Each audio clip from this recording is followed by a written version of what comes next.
know exactly what is new or what is coming to UHC. Welcome to the program. Hi, good morning, Jade. Good morning, Sanusha.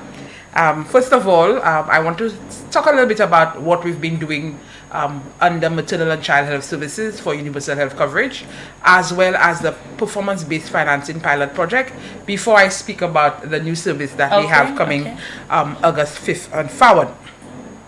We started maternal and child health services on June the 1st of last year. And if you look at June the 1st of last year into March of 2024, which is this year, we had 1,281 new clients coming to the wellness center. 1,281.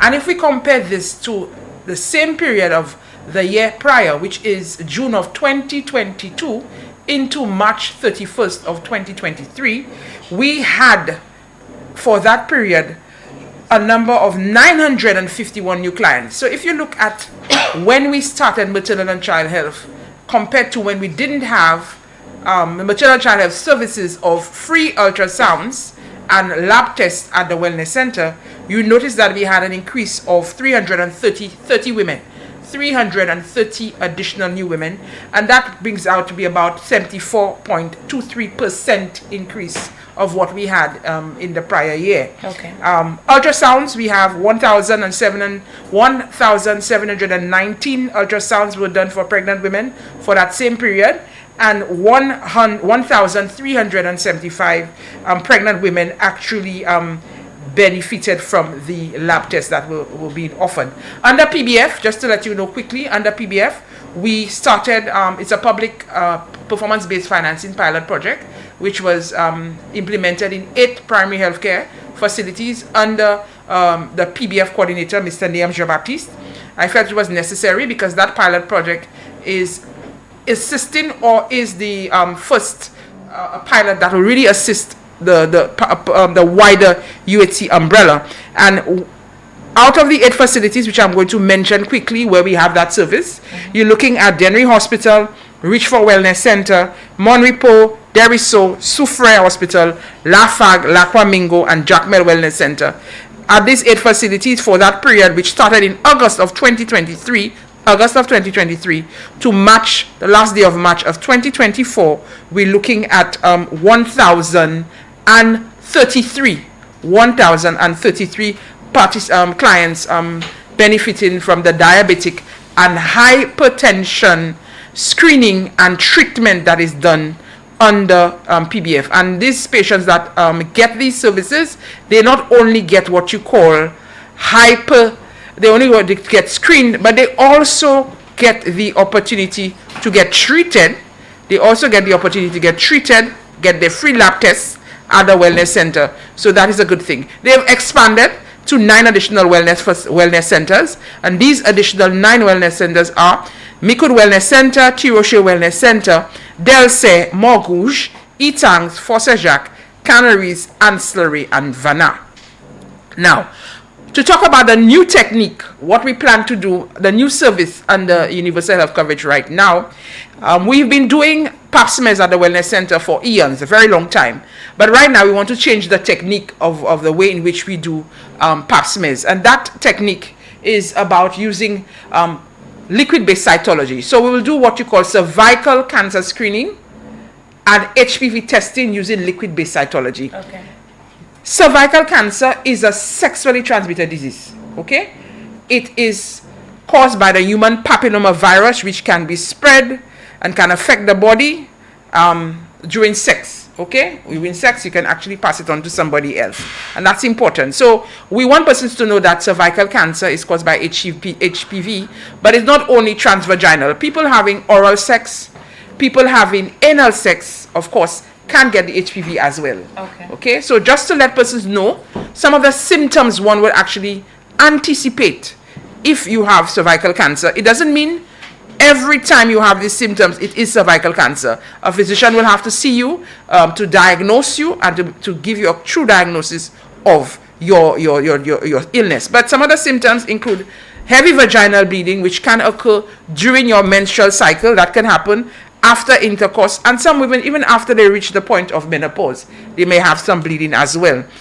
You will have menstrual bleeding, which is usually heavier than normal. And I said, that doesn't mean if you have a heavier than normal menstrual bleeding, that means it's cancer.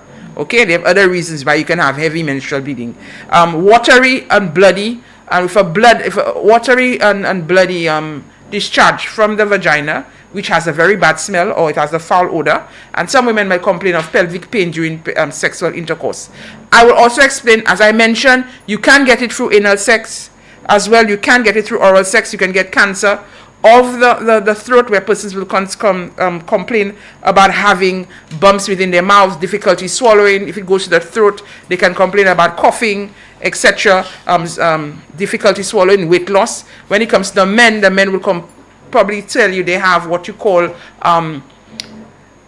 lesions, where they say lesions or genital warts, to use the better phrase, on the penis and elsewhere in the genital region. They will also have it in the testicles, their groins, and other areas. That's important.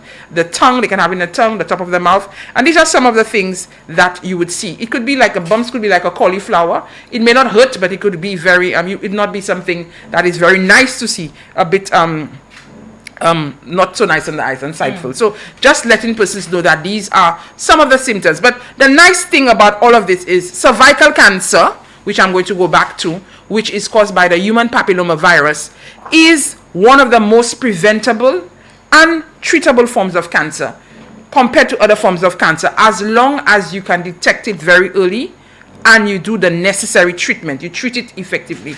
And I'll say that again. Cervical cancer is one of the most preventable and treatable forms of cervical cancer, as long as you try to detect it early and you treat it effectively. And that is important. Now, when I'm talking about treatment, I will speak about HPV to prevent it. We have the HPV vaccine that we have. Right now, we're giving it to children from the ages of 10 to 12 years. Okay, that's grade 6, boys and girls.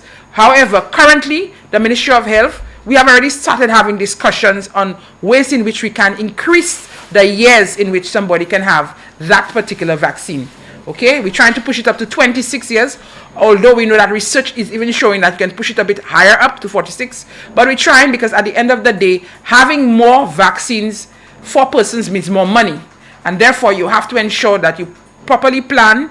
You can give a proper financial implications, the costing, so that when you actually launch that particular additional service, then you cannot withdraw it from the public. So currently, we're doing that for the boys and the girls between 10 to 12 years old. We started from like 2019 going forward for boys and girls, but letting persons know as well that we are looking towards expanding or extending the age. The public will be informed when we get to that point. Okay? However, for the purpose of this discussion, I'm going to speak more about the screening. Because to be able to eliminate cervical cancer, which is one of the things that World Health Organization is pushing towards, all countries try to eliminate cervical cancer. To eliminate cervical cancer, you're looking at a three-pronged approach, okay? And you're looking at vaccination, you're looking at screening and treatment of precancerous and cancerous lesions. So I spoke a little bit about vaccination, but the purpose of this discussion will focus on screening. We have a way of doing screening at the wellness center, and we want to change that technique to a liquid-based cytology technique. And that technique is something that is less discomfort for the woman. If you speak to the people at the lab, they will tell you when they look at the slide under the microscope, it's clearer, it's cleaner at the lab.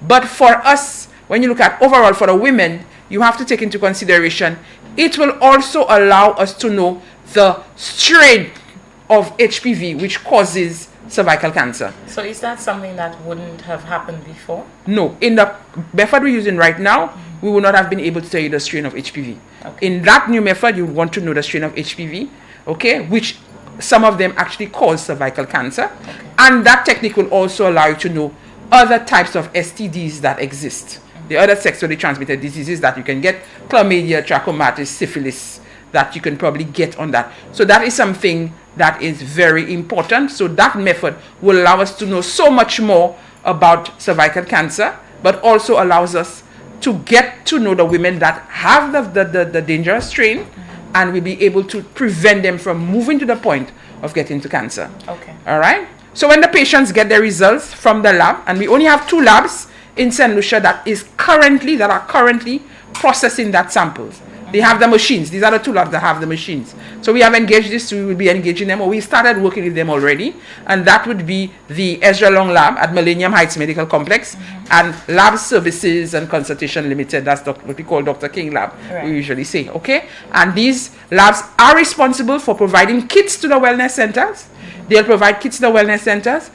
They're also responsible that after the nurses and the physicians have done what you call the pap smear using the new technique, they are responsible for taking these samples from the wellness centers to the lab, the lab, and ensuring that the results are sent back to the wellness center. Okay? And that is important because we have to ensure that the result is sent as well in a timely manner. So you're looking at getting the results within 3 to 3 weeks to 1 month for a sample that is not urgent. If a sample is urgent, we really want it to be back within a week, and the lab has been engaged and said, this is what we want from you if you're going to work with us. We want non-urgents. They can come back within 3 weeks and a month. The urgent one, we want our results back within a week. Okay. And if you do the test, you process in the test, and you notice there's some abnormal results, you really need to have to give us our results within 24 hours of doing the sample, running that sample. You have to inform the wellness center, and you need to inform the lab, the physician as well, so they can contact the patient and do the necessary. Okay.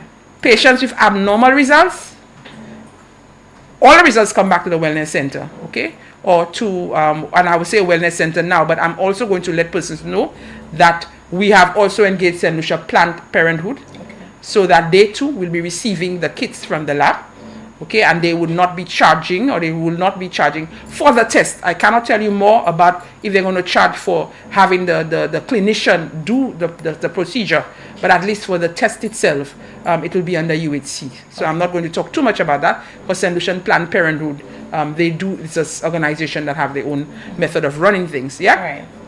But it is important to know that when these results come back to the wellness center, okay, the nurses will look at it, they will see what the results are, and from the training they have acquired, they will know that they need to send it to colposcopy clinic at the wellness center. Now the colposcopy clinic in St. Lucia under primary healthcare will be held in 3 wellness centers, and that will be the Grosset Polyclinic, the Ancillary Wellness Center, because we're looking at Ancillary to be a center of excellence for sexual reproductive health.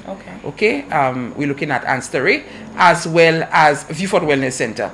We have already started discussions to have 3 additional colposcopy machines. And these 3 additional colposcopy machines will be we're looking at having it in Dennery, Soufrière, and the Castries Urban Polyclinic, so that we have more accessibility to getting this test done using this new technique. Let's pause for a moment as we take an ad break. But when we come back, we'll have a little bit more of a discussion. I mean, you had gone through what universal health coverage has achieved over the past year. And then you also went on to this new methodology, this new testing method that will be introduced under UHC.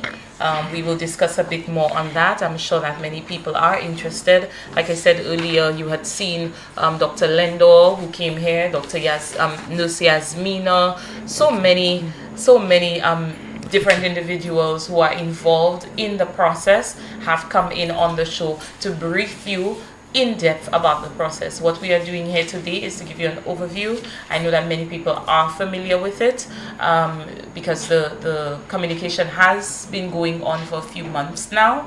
But when we do come back from the break, Dr. Eugene and I will continue our discussion on this new testing method for cervical cancer screening, cervical cancer and HPV screening. So stick with us, we'll be right back.